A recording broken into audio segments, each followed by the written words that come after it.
Hi everyone, and making a video for this, say a little bit more about indigenous spirituality, and then uh, to lead into the New Age and the perennial philosophy this week.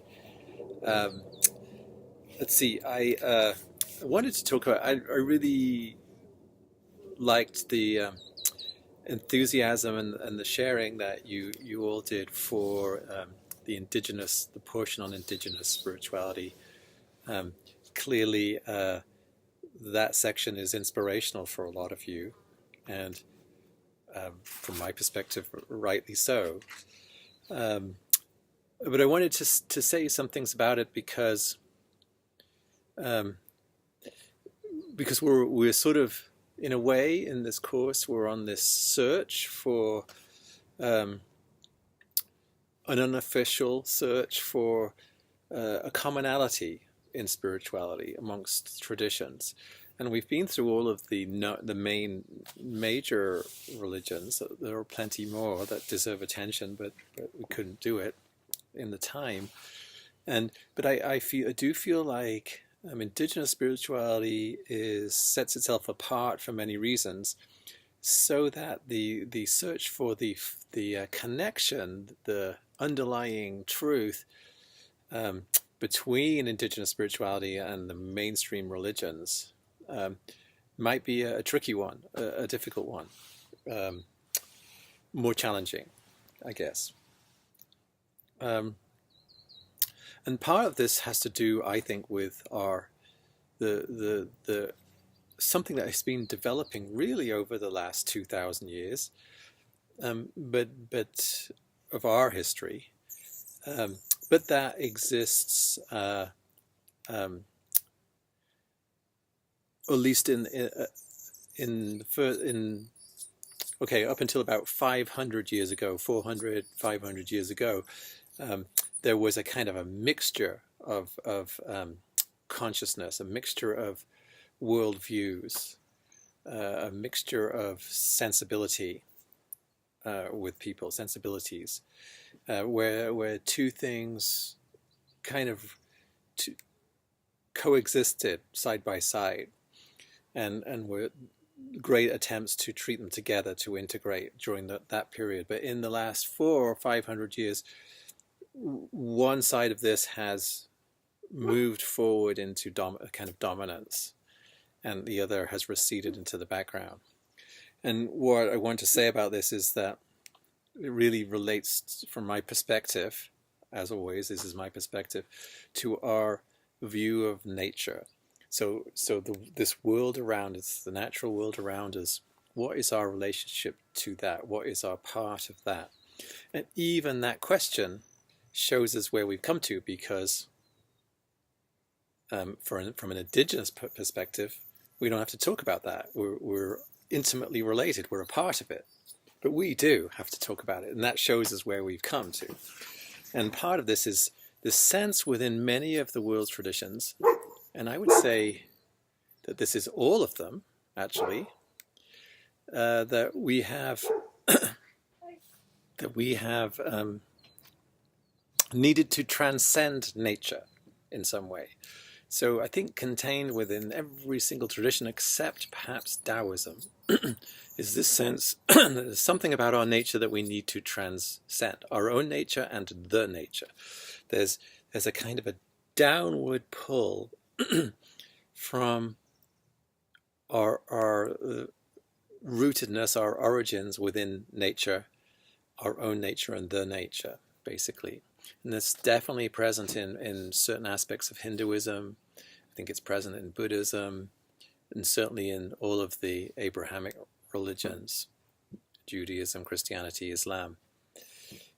Probably not Taoism, which tends to sort of more celebrate our nature, I would say, or our ability to be a part of a natural order, cosmic order. But in all the other traditions, there's been a sense that we need to transcend something, that in order to have spiritual awakening, in order to come to peace, to know God, that we've actually needed to something we needed to get past, something that was in the way that had to do with nature and our nature. And this view may have been necessary from an evolutionary perspective, from the perspective of the evolution of consciousness. Maybe that this was necessary, that we needed to become separate. It happens in developmental theory, Erikson, for example, that there's the child needs to become a separate individual, and so there's a lot of the processes of the toddler, the preschool, and other phases that have to do with separation and the development of the sense of I am, that myself is separate. And perhaps as a culture, as a race, we've had to do that, so that then one can reintegrate, one can rediscover the sort of connection. So, and so maybe that's true. Nevertheless, and this might follow, say, Ken Wilber, when in his developmental theories, one progresses through the stages, one transcends previous stages, but in order to do this in a healthy way, one must include the previous stage, right? One can't transcend and leave behind, separate that. One has to get bigger than the previous stage so that one encompasses it, but has now a wider possibility, wider perspective. And I think one could make the claim in Western culture that we may have transcended the indigenous spirituality, that sort of stage, the embedded stage, but not included it, which would lead to something that Ken Wilber calls a pathological development. It contains negative. There are consequences if one doesn't include the lower stages. So that's one way to look at it, that we left something behind, a kind of baby got thrown out with the bathwater, and here we are, and we have to get that baby back, sort of thing. And that's from my perspective, that's a pretty good perspective. So,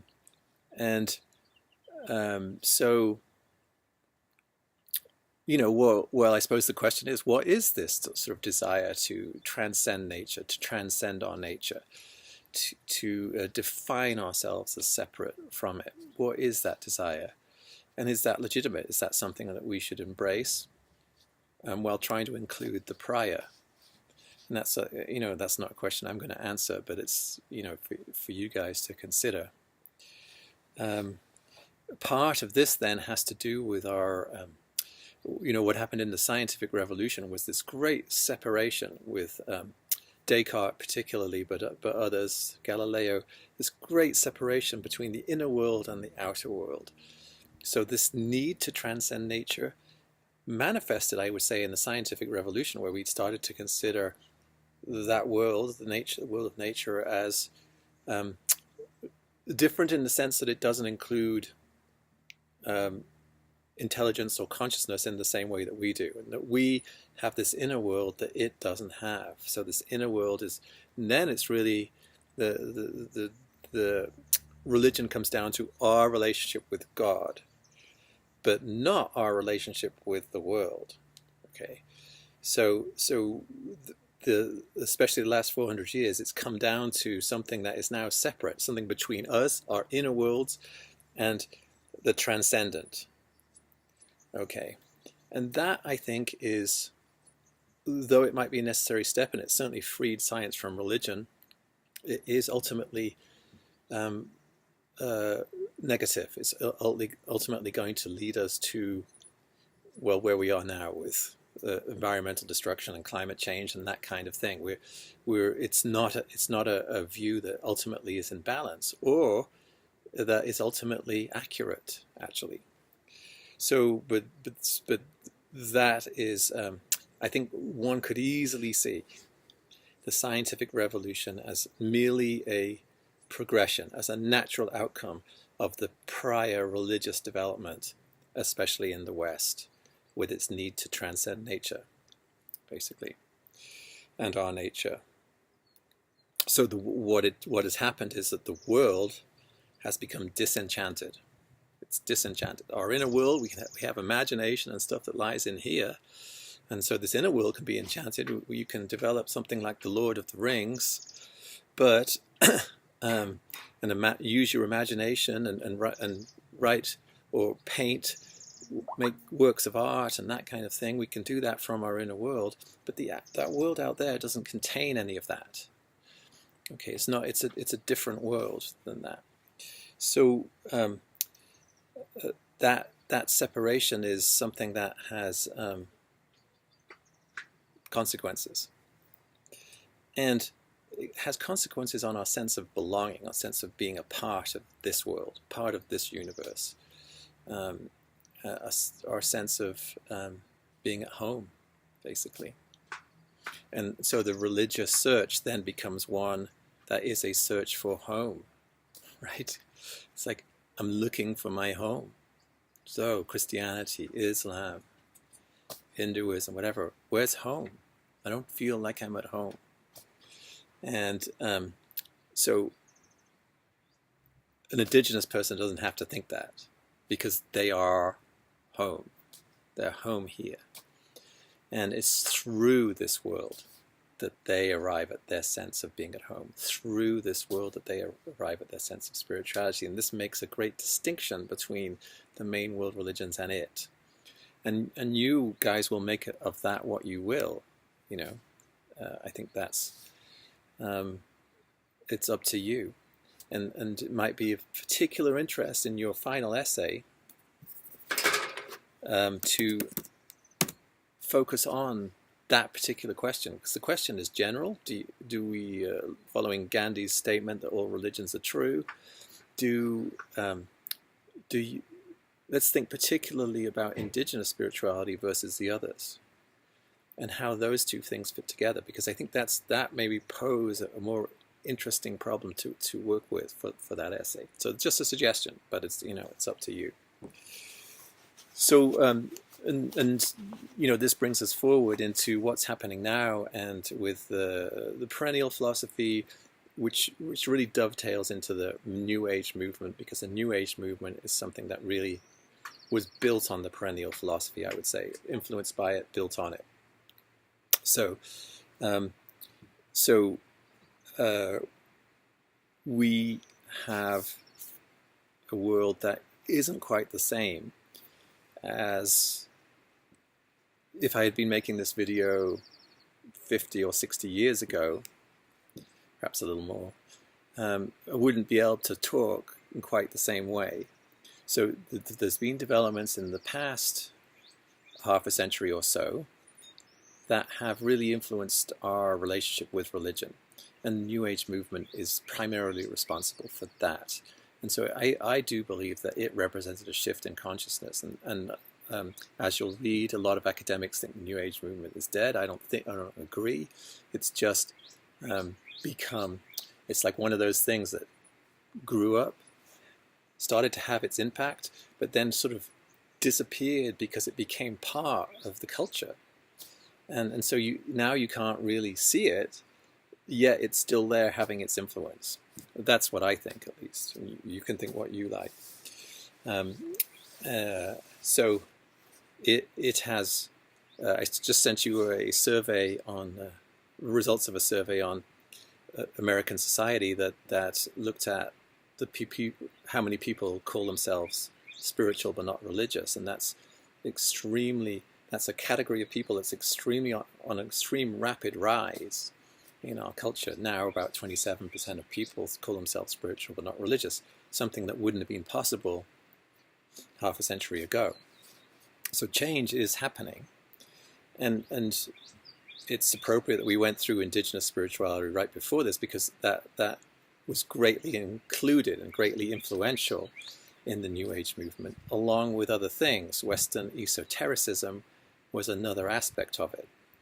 Western esotericism has been there kind of in the background for centuries, and we didn't study it. It's not, you couldn't call it a religion or anything, but it's been something that's there. And so its rise and then sort of intermingling with indigenous spirituality has given rise to something that's very hard to define, but we call it the New Age. And we all sort of know it, but it's very hard to say exactly what it is. Nevertheless, I think it has in a certain way freed us.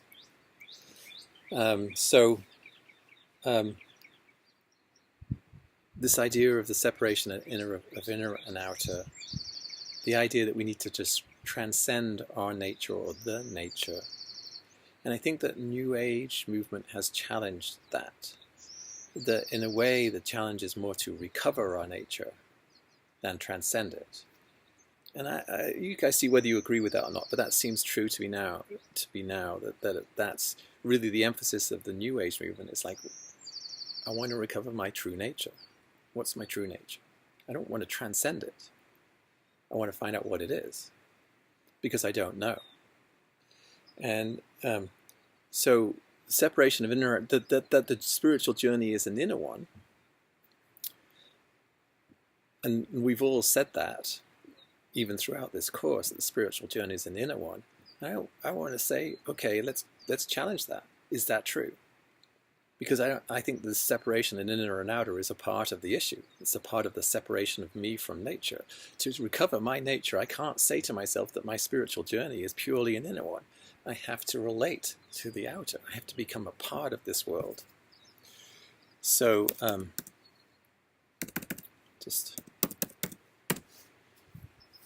so these are just some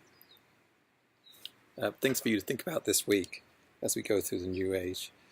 And you know, particularly pay attention to the perennial philosophy and what you think about it, because this was put forward as the basis of all religion and spirituality, that there was a truth at the root of all religions, and the truth looks a particular way. That view is now not particularly accepted in the realms of academia, but it's accepted elsewhere. Academia is uniquely ill-equipped, in my view, to study religion, because one tries to study it without experience, and religion is about experience. So the academic study of religion is kind of like an oxymoron. It can't happen. You actually have to do the religion. You have to actually have experience to know what the religion is about. And the structure of the religion, the orthodox structure of the religion, has grown up from the basis of there being experiences. And ultimately, when we look at this, particularly the mystical parts, it is about experience, deepening in experience. And this can't be studied academically, I don't think. Or it can only, I mean, aspects of it can, but one can't get to the essence of a religion through academia. So I don't think that it's the place of academia to make a judgment call on whether the perennial philosophy is in fact present in all the world's religions. I think that that's not its strength to make that kind of a judgment call. Nevertheless, of course they will. But what's our view? You know, we've been having experiences, we've tried practices, we're trying to do this impossible 12-week journey. Well, what's our perspective? So the perennial philosophy and the fit, particularly between indigenous spirituality and the other mainstream religions. How is that for you? How is that working? And that's really going into that final essay. So I hope you have a fun week. More comes up to me, I'll make more videos, at least one more video before the end to wrap up. And thanks for all your posts and discussion, and have a great week. Okay.